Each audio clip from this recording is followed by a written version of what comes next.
Hey everybody, I'm Pastor Joshua Sullivan at Holy Cross Lutheran Church in Kerrville, Texas. Thanks for joining me for this episode of ATP Ask the Pastor. If this is your first time joining us here on ATP, make sure and subscribe to the channel so you don't miss upcoming episodes.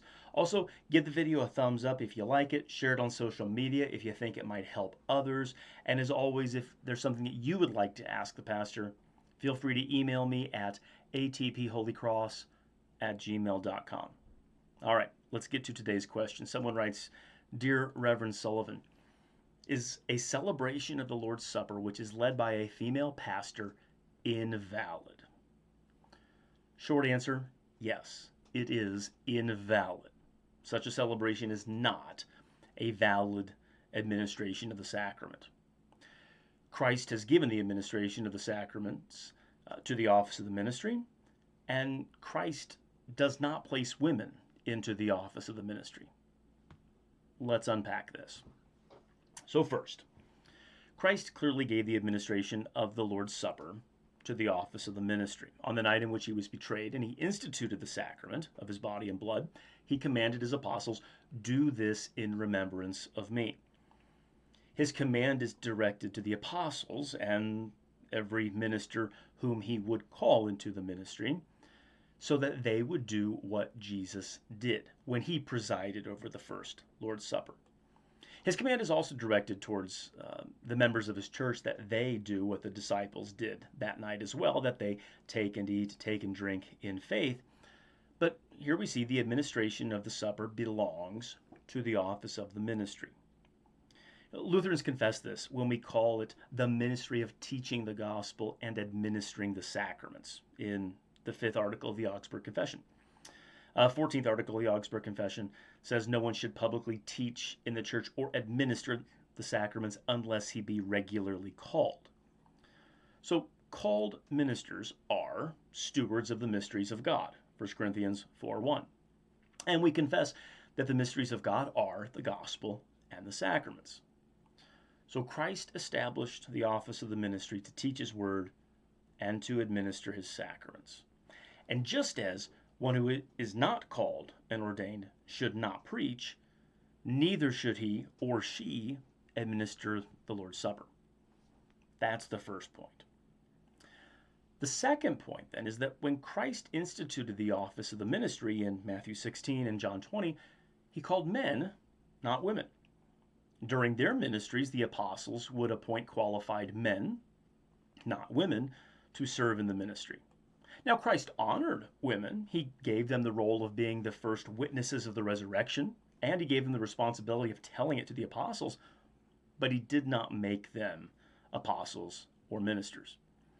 And this is chiefly because Christ's ministers represent the person of Christ.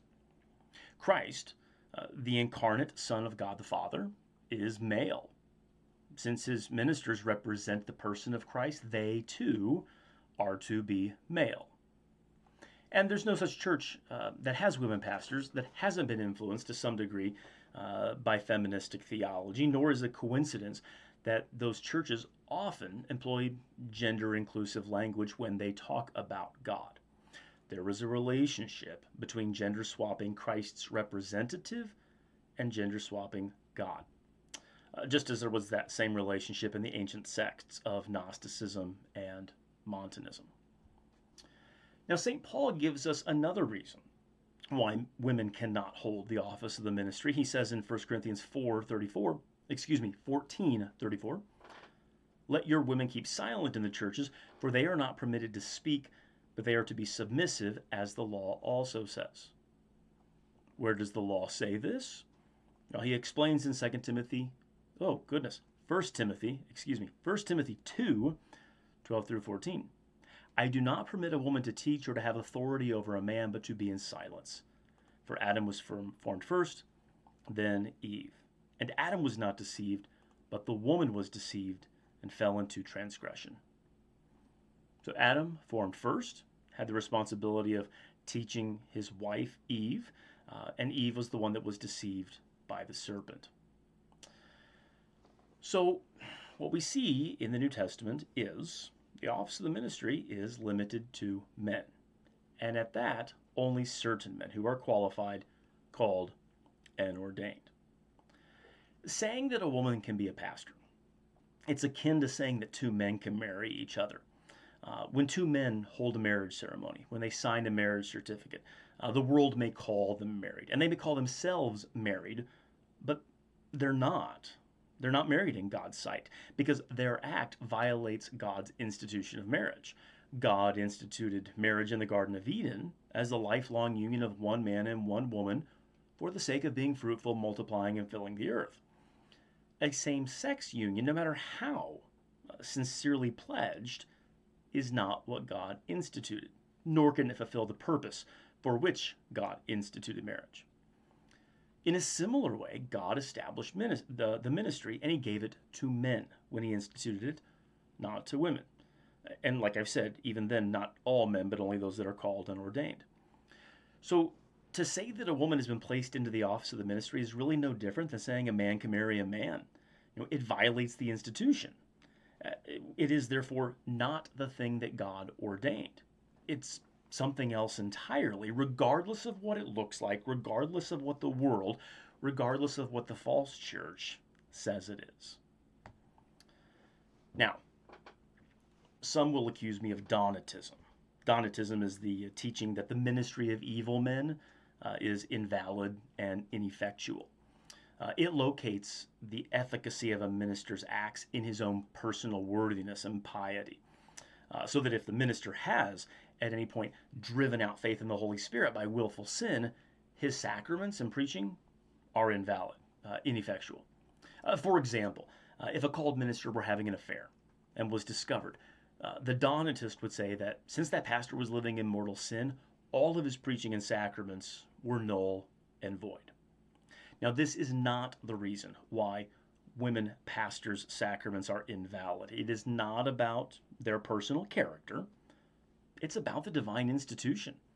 They don't hold the office of the ministry because Christ has not authorized them to hold that office.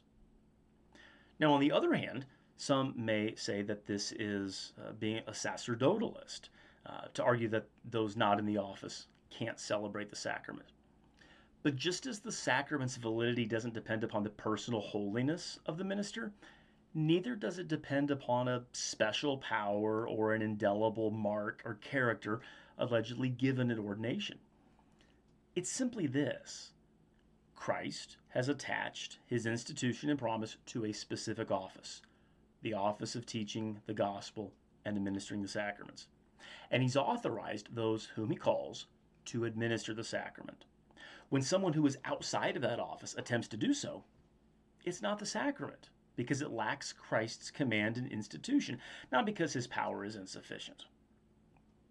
Now, still, a third objection would be for someone to claim that anyone, including women, can administer the sacraments because the keys belong to the entire church. And it's true that the keys belong to the entire church, but that doesn't give individual members of the church the right to exercise the keys and administer the sacraments. In fact, the church exercises the keys by calling and ordaining qualified men into the ministry. Along these same lines, someone may claim that the church has historically allowed lay baptisms and absolutions in emergencies, and so therefore a woman's sacraments would be valid. Now, in an emergency, and remember, emergency means impending death, then we confess that in the case of a necessity, a mere layman may absolve another and become his pastor, as Augustine relates that the two Christians were in a ship together, the one baptized the other, and afterwards was absolved by him. Treatise on the Power of the Pope, 67. Emergency, or necessity, isn't a factor here, though. It's not a factor in the argument that the ordained woman's sacraments are valid, for several reasons.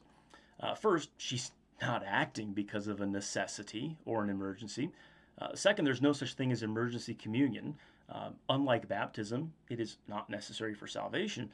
And third, in the case of emergency baptisms, those are always later confirmed publicly by the regularly called pastor of the congregation.